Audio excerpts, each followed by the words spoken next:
আমরা ব্রুকলেনবাসী কেয়াম নিয়ে হাবুডুবু খাচ্ছি। কেউ বলেছে বেদাত আর কেউ বলেছে দাঁত।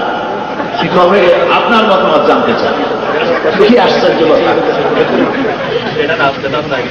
কেয়াম, এই যে কেয়ামের সিস্টেমটা, কুরুনে সালাসা এটা ছিল না। রসুলের যুগে মিলাদ ছিল না, সাহাবায়ে কেরামের যুগে মিলাদ ছিল না, তাবিঈনদের যুগে মিলাদ ছিল না, তাবিঈনদের যুগে মিলাদ ছিল না। রসুলের ইন্তেকালের 600 বছর পর এটা ইজাদ হয়েছে, এটা উৎপত্তি হয়েছে, আবিষ্কার হয়েছে, এটা শুরু হয়েছে।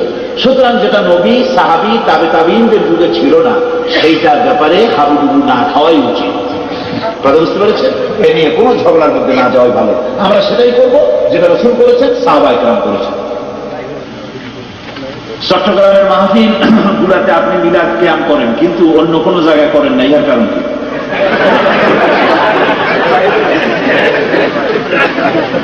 চট্টগ্রামে অবশ্য এখন বন্ধ হয়ে গেছে, কারণ আলহামদুলিল্লাহ কোন জিনিস খুব তাড়াতাড়ি একটা এলাকার কাস্টমস অ্যান্ড ট্র্যাডিশন যেটা গড়ে ওঠে, সেটা খুব সহজে তাড়াতাড়ি করে ভেঙে দেওয়া যায় না।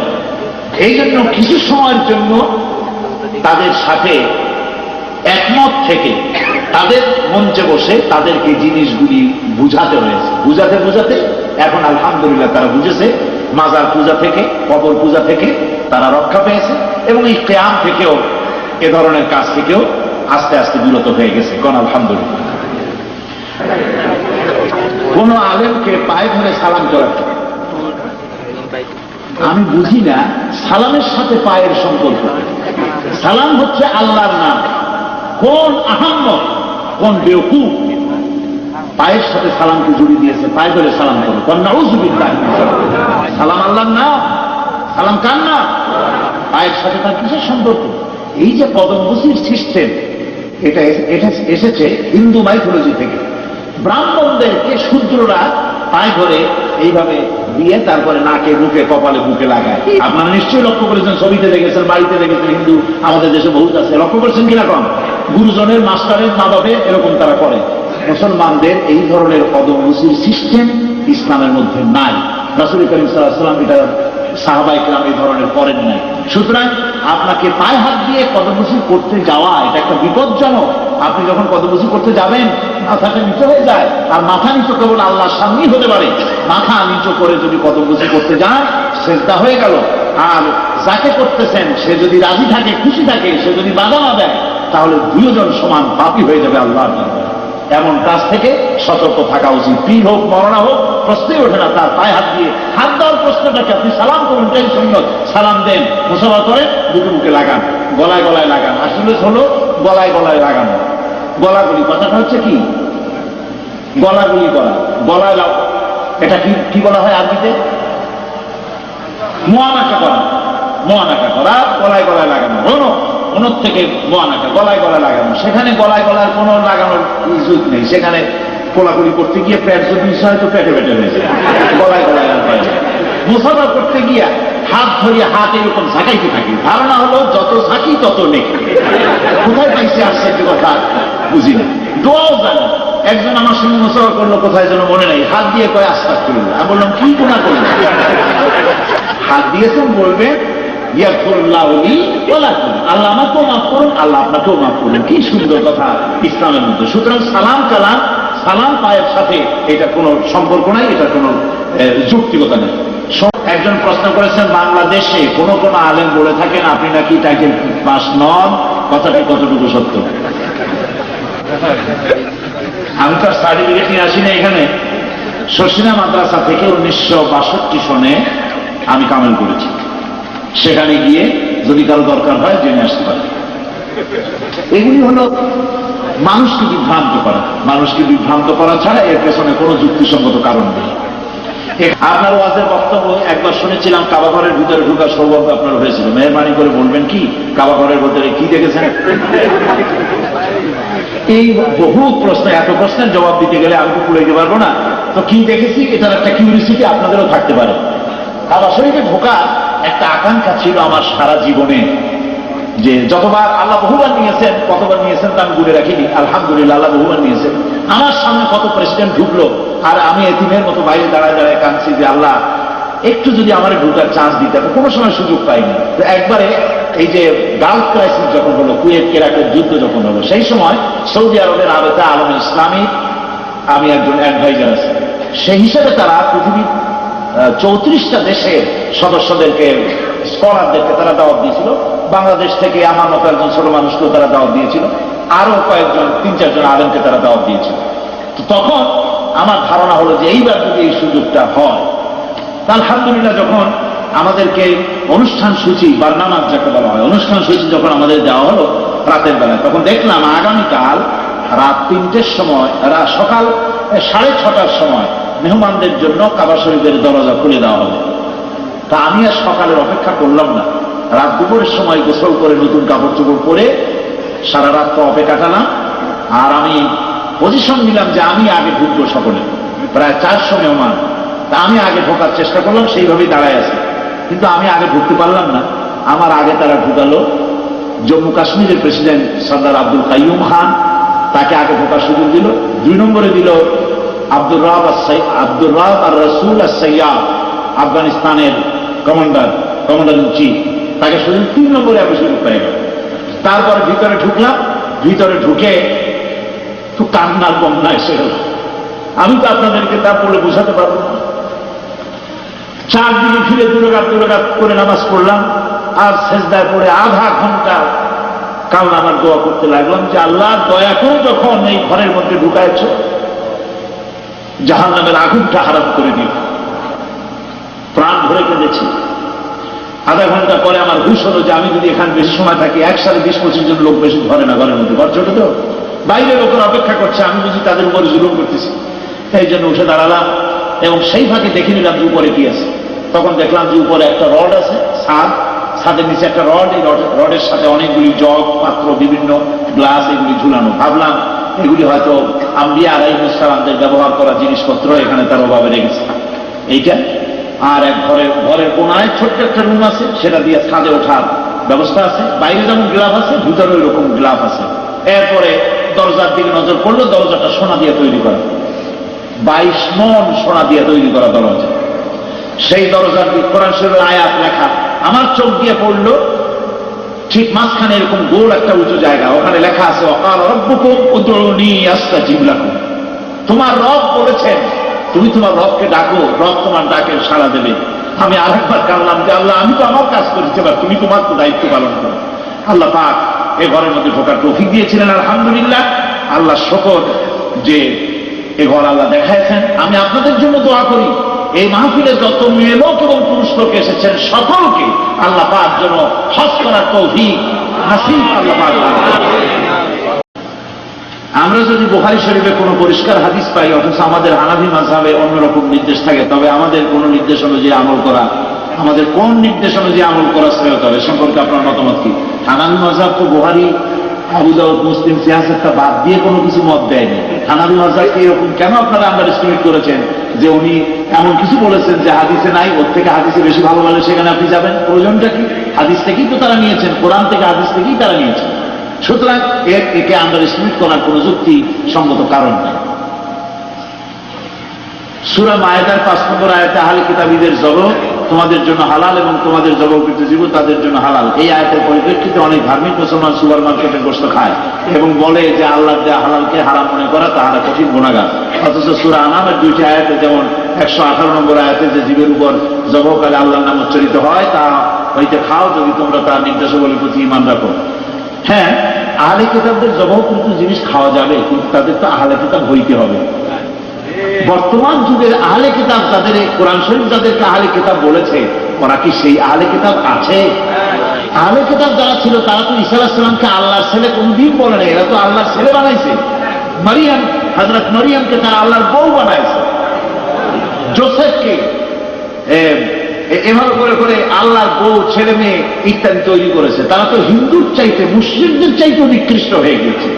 কাজে এদের জবাব করে, যে হালে কিতাবের মেয়ে বিয়ে করা যায়, যে হালে কিতাবের জবাব খাওয়া যায়, এরা সেই পর্যায়ে নাই। আমাদের বাংলাদেশে কিছু সংখ্যক লোক, বাংলাদেশি মুসলমানেরা বাংলাদেশি হিন্দুদেরকে নিয়ে একসাথে থাকে, খাওয়া দাওয়া করে এবং সালাম দেয়, সালামের উত্তর দেয়। নাউযুবিল্লাহি মিন যালিক। মুসলমান হিন্দুকে সালাম দিতে পারে না। হিন্দু মুসলমানকে সালাম দেওয়ার অর্থ হলো তার সঙ্গে ঠাট্টা করা, বিদ্রুপ করা। সালাম মুসলমান মুসলমানকে দিবে, এটাই হচ্ছে নিয়ম, এটাই হচ্ছে নিয়ম। আর হিন্দুর সঙ্গে একসাথে খাওয়া দাওয়া এটা তো মোটেই ঠিক নয়। আপনি একসঙ্গে খেতে যাবেন কেন? আপনি আপনার মতো খান, সে তার মতো খান, একসঙ্গে খাওয়া দাওয়া করার কোনো জাস্টিফিকেশন নেই। আমি জানি একজন লোক মদের ব্যবসা করে এবং পরও আমি তার বাড়িতে রীতিমতো মেহমান হইয়া খাওয়া দাওয়া খাই, তাকে হালাল খাওয়া। এরপরে তাবলীগ এবং জামাত ইসলাম এই দুটির মধ্যে কোনটি আমরা জীবনের পাথর হিসাবে গ্রহণ করতে পারি? একটা হচ্ছে প্রাইমারি স্কুল আর একটা হচ্ছে বিশ্ববিদ্যালয়। আপনি যদি প্রাইমারিতে থাকতেই চান সারা জীবন, তাহলে বিশ্ববিদ্যালয়ের নাম শুনেও কোনো লাভ নেই। আর যদি আপনি আপনার জ্ঞান বৃদ্ধি করতে চান, তাহলে প্রাইমারি থেকে সেকেন্ডারিতে আসবেন, সেকেন্ডারি রেখে এরপরে আপনি কি বলে কলেজে আসবেন, কলেজ ছেড়ে দিয়ে বিশ্ববিদ্যালয়ে আসবেন, আপনার জ্ঞান বৃদ্ধি হবে। তাবলীগ জামাতের ভাইয়েরা ইসলামের প্রাইমারি কাজ করছেন, ইসলামের প্রাথমিক প্রিলিমিনারি কাজগুলি তারা করছেন, কালেমার দাওয়াত দিচ্ছেন, জিকের, তালিম, নসিহত, চরিত্র ইত্যাদি, নামাজ, সহিশুদ্ধ, দোয়া কুনুত ইত্যাদি আপনাকে শেখাচ্ছেন, আপনার তাজকিয়া করার জন্য তারা কাজটা করতেছেন। কিন্তু আপনার জীবনকে পরিশুদ্ধ করার জন্য, অর্থনৈতিক পরিশুদ্ধি, রাজনৈতিক পরিশুদ্ধি, পারিবারিক পরিশুদ্ধি করার জন্য, গোটা জীবনের আমূল পরিবর্তন আনার জন্য নবীজি যেভাবে করেছিলেন সেটা আনার জন্য জামাত ইসলামী কাজ করে যাচ্ছে। কাজে দুটোর মধ্যে কাজ একই, কিন্তু ধরন ভিন্ন। একটা প্রাইমারি সেকশন আর একটা বিশ্ববিদ্যালয়ের সেকশন। সুতরাং আপনার জ্ঞান বৃদ্ধির জন্য এবং জীবনকে পূর্ণতায় পরিণত করার জন্য একটা একটা সম্পূরক, কোনোটা পরিচর্য নয়। আপনি ওখানেও কাজ করেন, এখানেও কাজ করেন। পত্র পত্রিকা কোন ইসলামী নেতা বলে কথিত অথবা মাওলানা পীররাও আপনাকে মাওলানা মওদুদী সাহেবকে ও মুসলমান হিসেবে অমুসলমান হিসেবে গালি দেন। এমনকি মাওলানা মওদুদী সাহেবকে নাকি তার কোন কিতাবে সাহাবাকে সমালোচনা করেছেন আপনার মন্তব্য। এখন মওদুদী সাহেবকে আমাকে অমুসলমান বলে কেউ যদি গালি দেয় তো কি করার আছে? আমরা তো পড়ি লা ইলাহা ইল্লাল্লাহু মুহাম্মাদুর রাসূলুল্লাহ। এখন কি কিছু বলা যাবে? আশহাদু আল্লা ইলাহা ইল্লাল্লাহু ওয়াহদাহু লা শারীকা লাহু ওয়া আশহাদু আন্না মুহাম্মাদান আবদুহু ওয়া রাসূলুহু। আমি তো আমাকে মুসলমান মনে করি, কেউ যদি কাফের মনে করে আর সেটা যদি সত্যি সে কাফের না হয়, আল্লাহ পাক ওই শব্দটা তার মুখের উপরে নিক্ষেপ করে। কাজে এই সমস্ত হিংসুক ব্যক্তিদেরকে আল্লাহ হেদায়েত করবে। মাওলানা মওদুদী রহমাতুল্লাহ আলাইহি সাহাবীদের সমালোচনা করেছেন, এ কথা সত্য নয়। মাওলানা সাহেব সালাম জানিয়ে দোয়া করবেন। আচ্ছা, আমার একটা অনুরোধ, এইখানে মানুষ কেয়াম এবং বেকেয়াম নিয়ে বিশেষ বিতর্ক সম্মুখীন হচ্ছেন, তাই আমি অনুরোধ জানাচ্ছি এই সবাই একটু কথা রাখবেন যেন এইগুলি নিয়ে বিতর্ক না করেন। ঠিক আছে, বিতর্ক আপনারা করবেন না। ফুলতলির পীর সাহেব সম্প্রতি রূপসী বাংলা টেলিভিশনে বলে গেলেন জামাতিদের পেছনে নামাজ শুদ্ধ হবে না, শরীয়তের ভিত্তিতে আপনার মতামত কি? আমি যতদূর জানি জামাতিদের মধ্যে, অর্থাৎ জামাত ইসলামী যারা করে তাদের মধ্যে আমি কবিরা গুনাহ করতে দেখি নাই। যারা সুদী ব্যাংকে চাকরি করে জামাত তাদেরকে রুকন বানায় না। যারা মিথ্যা সাক্ষী দেয় বলে প্রমাণিত হয় তাকে জামাত রুকন বানায় না। সুতরাং হালাল হারাম, বাড়িতে বেপর্দা আছে বউ, এমন লোককে রুকন বানানো হয় না, খোঁজ নিয়ে দেখে। তাহলে হারাম এবং হালাল থেকে যারা হালালকে অবলম্বন করে, হারাম থেকে বাঁচে, তাদের পিছনে নামাজ কেন হবে না? এই ফতোয়া উনি কোথায় পেয়েছেন আমার জানা নেই। জনক মাওলানা সাহেবের উক্তি যে হযরত মাওলানা মওদুদী রহমাতুল্লাহ আলাইহি লিখিত তাফসীরুল কোরআনে হযরত আদম আলাইহিস সালাম হযরত ইসমাঈল আলাইহিস সম্পর্কে তুচ্ছার্থে সমালোচনা করেছেন, এই সম্পর্কে সঠিক তথ্য আমরা জানতে আগ্রহী। এটা জানার জন্য আমি বললে তো হবে না, আপনি নিজে তাফসীরুল কোরআন পড়েন। তাফসীরুল কোরআন বাংলা আছে, ইংরেজিতে আছে, উর্দুতে আছে, যে ভাষা পছন্দ সেই ভাষায় পড়েন। আমি বললাম এটা হলো জিনজার, এটা হচ্ছে আদা। এই আদা খেতে দারুণ তিতা। আপনি বিশ্বাস করবেন কেন? এতকাল ঝাল লাগলো, এখন তিতা হয়েছে কেন? দেখেন বুঝলাম, আমি একটু সবাই দেখি আমার কি চিন্তা আছে। কাছে আপনার যখন চিন্তা আছে আপনি নিচে সবাই টেস্ট করুন যে তিতা না সত্যি আগের ঝাল আছে। তাফসীরুল কোরআনে মিথ্যা আছে না সত্য আছে। আর একজনের কথা শুনবেন কেন? কেউ বললো কানে কি বলে, এই সিলে কান নিয়ে গেছে, সিলের পিছনে দৌড় দিবেন, কানে আপনি দেখবেন না? আপনার যখন জ্ঞান আছে, ভাষার জ্ঞান আছে, উর্দু জানেন, আরবি জানেন, ইংরেজি জানেন, নিজে পড়েন এবং তার থেকে সঠিক তথ্য আপনি গ্রহণ করুন। আমি যেটুকু শিখেছি আমার উপরে দায়িত্ব ফার্স মানুষের কাছে এই কথাগুলি জীবনের বিনিময়, জীবনের ঝুঁকি নিয়ে এই কথাগুলি মানুষের দুয়ারে পৌঁছে দেওয়া, মৃত্যু পর্যন্ত যেন দায়িত্ব পালনের তৌফিক আল্লাহ যেন দান করেন। আমার পেশা হচ্ছে লেখা, আমি বই লিখি। এ পর্যন্ত আমার 17খানা বই বাংলা ইংরেজিতে ছাপা হয়েছে। এই বইগুলি আলহামদুলিল্লাহ দেশে বিদেশে প্রচুর বিক্রি হয়। আল্লাহ শুকর, তা দিয়ে আমার আলহামদুলিল্লাহ চলে যায়, আল্লাহ শুকর। সুতরাং এই সমস্ত কথা যারা বলেন, আল্লাহ তাদের প্রতি রহম করুন। লোকেরা তো কত কথা বলে, দেশের মধ্যে মানুষ খুন করছি বলে গন্ডায় গন্ডায়, সেগুলোর নাম শুদ্ধা, তরুণী পাল, মাধবীকান্ত সেন, তারপরে হরিপদ সাহা, বিপদ মুক্ত চট্টোপাধ্যায়। আমি বুঝি না, 1971 সনের পরে আমি তো পলাই নাই, আমি তো জেলে যাই নাই। বাংলাদেশের বহু ওলামা শহীদ হয়েছেন, জেলে গিয়েছেন, দাঁড়িয়ে গিয়েছেন। বাংলাদেশে দেশ স্বাধীন হওয়ার পর কথা বলেছি, আলহামদুলিল্লাহ, আল্লাহ শুকরার্থে মাথা নত করে আল্লাহর দরবারে, মাথা নত করে বলছি আল্লাহর দরবারে। কথা তো আল্লাহ গোলামকে দিয়ে বলিয়েছে।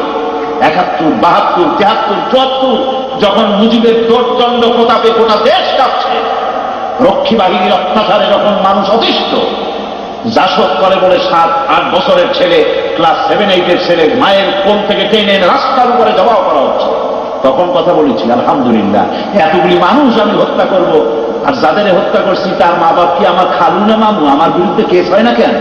সারা বাংলাদেশে আওয়ামী লীগ 3.5 বছর রাজত্ব করেছে দোর্দণ্ড প্রতাপে, আমার বিরুদ্ধে কোনো কেস আছে? কোনো থানায় কেস আছে? কোনো অভিযোগ আছে?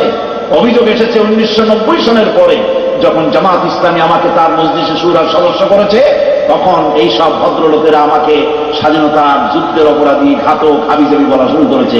এই সব কাজ আমার গায়ে লাগে না, তাহলে কথা বলতে পারতাম না দেশে। এখানে যেমন কথা বলি বুক ফুলাইয়া, আমার দেশেও কথা বলি বুক ফুলাইয়া, যেহেতু আমি এই ধরনের কাজের মধ্যে ছিলাম না। যারা এই সব কাজ করে, ওই সব লোকদের বলবেন যে মাথা ঠান্ডা করো এবং বিবেক রাখো। গণ আদালত বানাইছো, এটা একটা অসভ্য আইন। বাংলাদেশে গণ আদালতই যদি চলে, তাহলে আমি জিজ্ঞাসা করি বিচারপতিদেরকে বেতন দিয়ে গভর্নমেন্ট পোষে কেন? যত কোর্ট কাছারি, supreme court, high court, lower court, সমস্ত কোর্ট ভেঙে দাও, ম্যাজিস্ট্রেট, পুলিশ উঠায় দাও, গণ আদালত দেশ চালা। কথা ঠিক কিনা? এটা ফাইজলামি, এটা দুষ্টামি, পৃথিবীতে কোনো নজির না। গভর্নমেন্টের আইনের উপর যদি শ্রদ্ধা না থাকে, সে দেশে মানুষ বাস করতে পারে না। ভাইরা আমার, আলহামদুলিল্লাহ, আল্লাহ শুকর, এদের প্রচন্ড বাধা মোকাবেলার পরেও জনতার স্রোত তারা কমাতে পারে নাই। এখানেও যেমন, দেশেও তেমন আলহামদুলিল্লাহ। আসেন আমার সাথে, চলেন সিলেটে। সিলেটের সবচাইতে বড় ময়দান হচ্ছে মাদ্রাসা মাঠ। আমার সাথে চলেন, 3 দিন ব্যাপী তাফসীরের মাহফিল হয়। মানুষ রাস্তায় জায়গা না পেয়ে গাছের মাথায় ওঠে, প্রচন্ড শীতে রাস্তার গাছের উপরে গিয়ে ওঠে, ছাদের উপরে ওঠে। চট্টগ্রামে তাফসীরের মাহফিল যখন 5 দিন ধরে হয়, 3 স্কয়ার মাইলের ভেতরে মানুষ ছাড়া কিছু থাকে না।